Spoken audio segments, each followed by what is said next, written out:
Welcome to Conversion Conversations. This is Cameron, and today I'm taking a look at Transformers Generations War for Cybertron Deluxe Class Allicon. And here is the Allicon in his beast mode. I guess you'd call him a beast.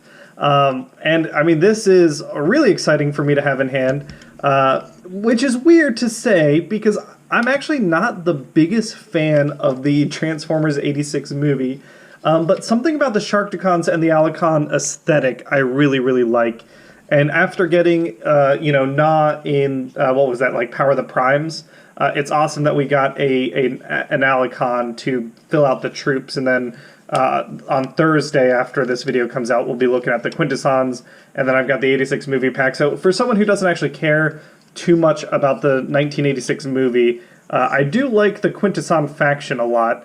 And yeah, here is the Allicon, and he looks pretty decent. There's some issues which I think are readily apparent. He doesn't really transform a lot, but I like his mouth. I really like his mouth.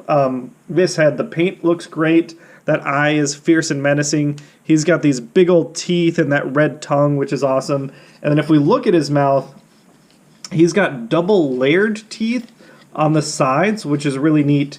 And that means like they close and they form a really tight seal, which is just, I don't know, it helps accentuate his bite, which is pretty cool. In terms of articulation, in this mode, really, it's just these arms can swivel, and then his feet do tilt because he is, an Earthrise, a War for Cybertron figure. So you get that, but then before the feet articulate too much, he'll start transforming. So he really just stays as like this little guy, which I think is totally fine. And then he's got his robot fist can also be weapon storage for his protector spear. But yeah, Allicon, I think he looks pretty all right. Just a quick comparison. Here he is to a third-party Allicon, which I'll have the name up here because I currently forget it. And I like having these guys in different sizes. I troop build the Quintessons, so I've got, you'll see in the other videos, I've got a bunch of different Sharkticons, and it's kind of cool to get them in different sizes. It makes them feel a bit more organic, like, these guys are similar in size, and then these guys are similar in size. It just helps them feel like they're almost growing instead of just being built. I really, really like the idea of just adding these guys to the Horde. And we'll go ahead and get into the transformation because I think there's not a lot else to talk about here. And like I said before, the transformation's not a lot. We're going to unpeg these pegs here. We flip this tail around and close things out behind him. We unfurl these legs, flip this waist around.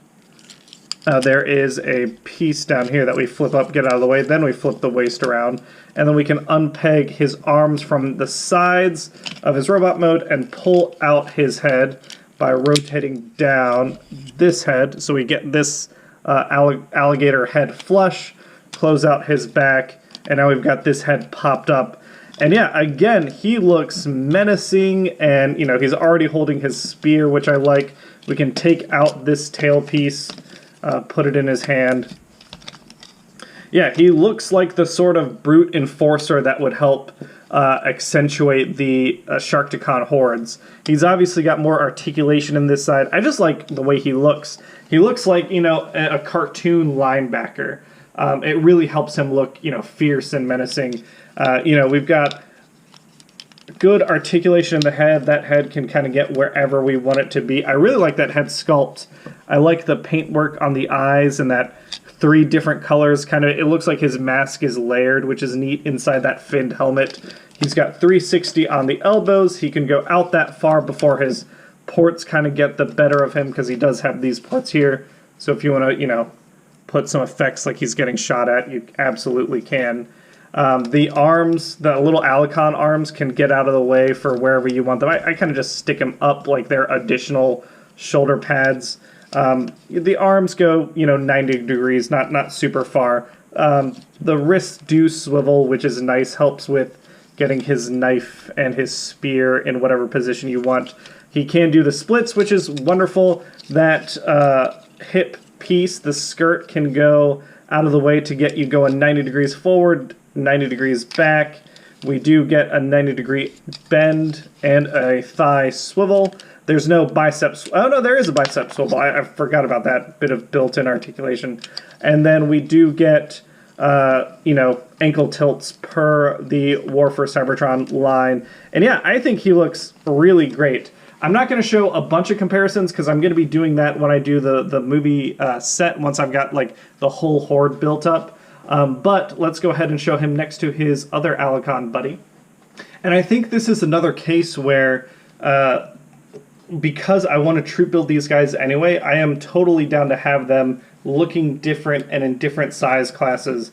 My intention is to have 4 Allicons. I've got 2 little Legends class Allicons, and then I'm going to have this in both colors. And I can't recommend this one enough if you're a fan of the 86 movies or the Quintessons in general.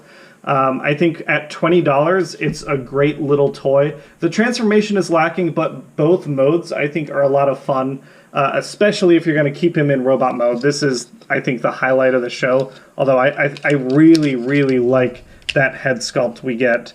That's just such a fun alien alligator head sculpt. I like his chomping action. Yeah, so that's Earthrise Allicon, and like I said, this week I'm taking a look at him. And Thursday I'll take a look at the Quintesson Judge by himself, and then I'll look at the Pit of Judgment movie pack. All right, thanks everyone. Have a great day.